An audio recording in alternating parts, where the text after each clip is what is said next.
السلام عليكم البنات مشاهدينا الكرام، اش اخباركم؟ لاباس عليكم؟ هانين؟ كيف دايرين مع الصحيحه؟ نتمنى تكونوا بخير وعلى خير وفي احسن الاحوال يا ربي. اليوم ان شاء الله غادي نصايبوا واحد الكيكه، نتمنىها تعجبكم. هاد الكيكه هذه كنحتاجوا فيها التمر في بلاصه السكر. هنا راه عندي التمر يبقى على حسابيت، يعني على حسابيت الحلاوه، على حسابيت كل واحد واش تيبغي.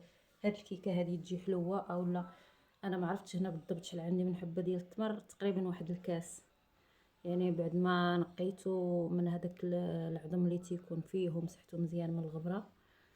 غادي نديرو هنايا في هاد الطحانه هذه، وغادي نطحنو مع واحد الكاس ديال الحليب.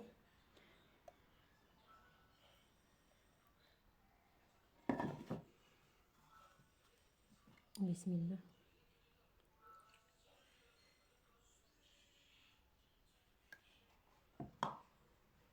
غادي نطحن هذا التمر مع هذا الحليب هذا.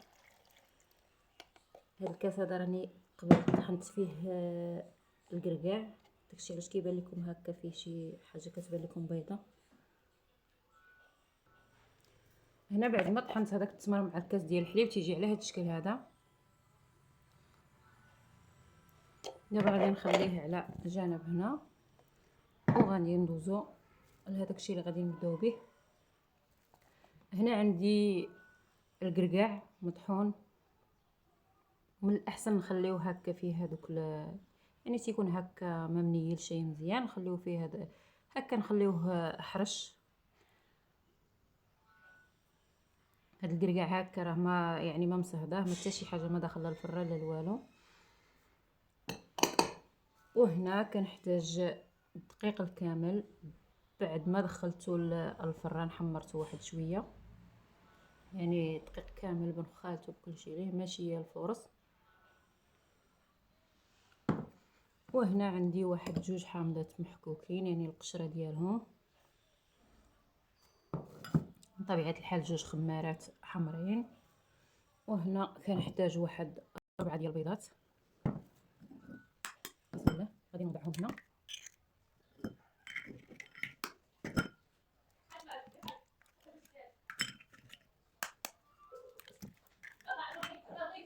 هنا 4 ديال البيضات هاهما وضعتهم هنا. غادي نضيف عليهم واحد شويه ديال الملح لتصحيح الذوق فقط. هنا كنحتاج هذاك الضراب الكهربائي، غادي نضرب به هذا البيض هذا.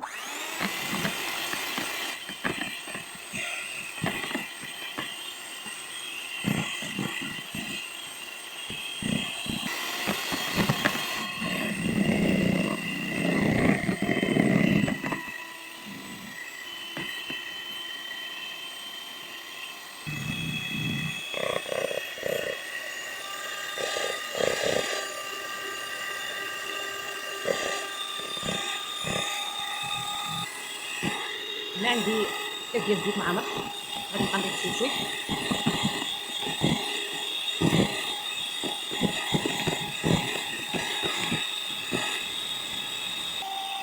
هنا غادي نضيف هذاك الحليب مع التمر، حتى بطبيعه الحال غادي نبقى نضيف شويه شويه.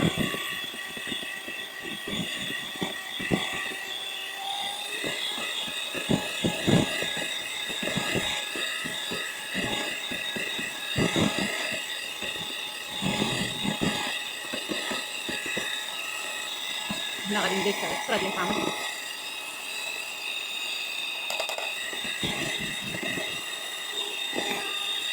صافي. هنا بعد ما تخلط هادشي هذا كامل، دابا غادي نبدا نضيف المكونات اللي باقي.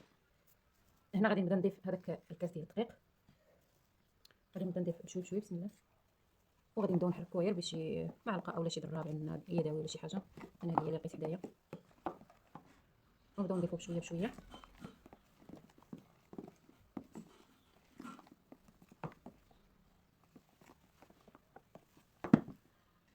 هنا غادي نضيف الخمارات بجوج، وغادي نبدا نضيف هذا الكركاع هذا.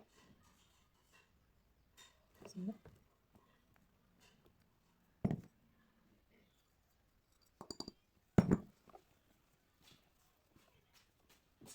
صافي. هنا الخليط ديالي هو واجد، ما بقى ليا الا نجيب طاوه اللي سبق ليا ودهنتها بالزبده.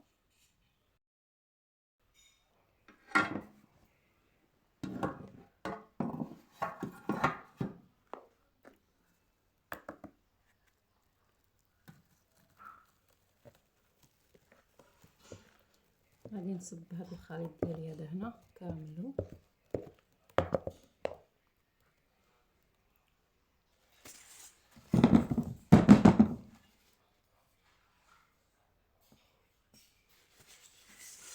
هنا غادي نبدا نستف هذا التفاح هذا، غادي نبدا نستفو هو هاد الكيكه. صافي هنا ستفت هذاك التفاح ديالي فوق من الكيك. هنا غادي نجيب هاد الكاوكاو هذا،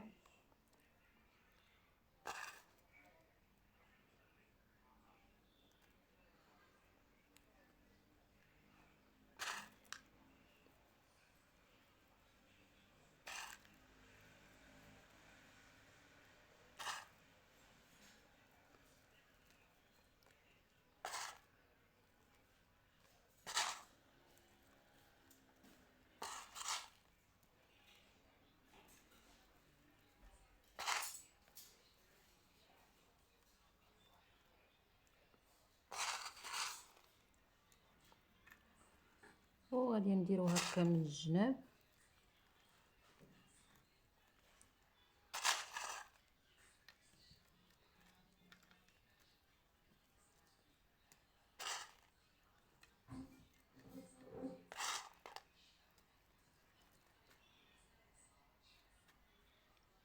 هنا غادي نجيب سكر فاني وغادي نرشو هكا من فوق من هاد التفاح هذا.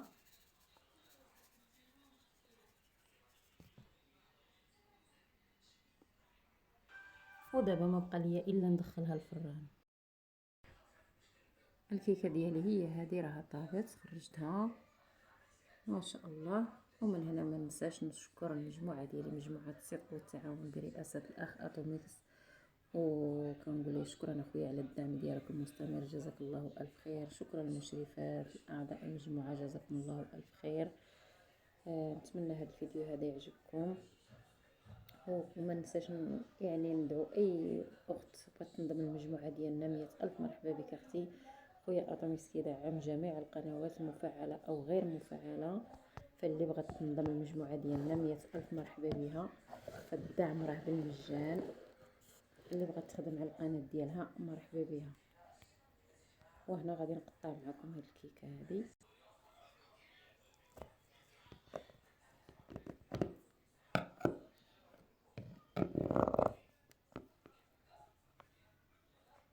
هي راها باقا سخونه، كتجي على هذا الشكل هذا ما شاء الله روعه.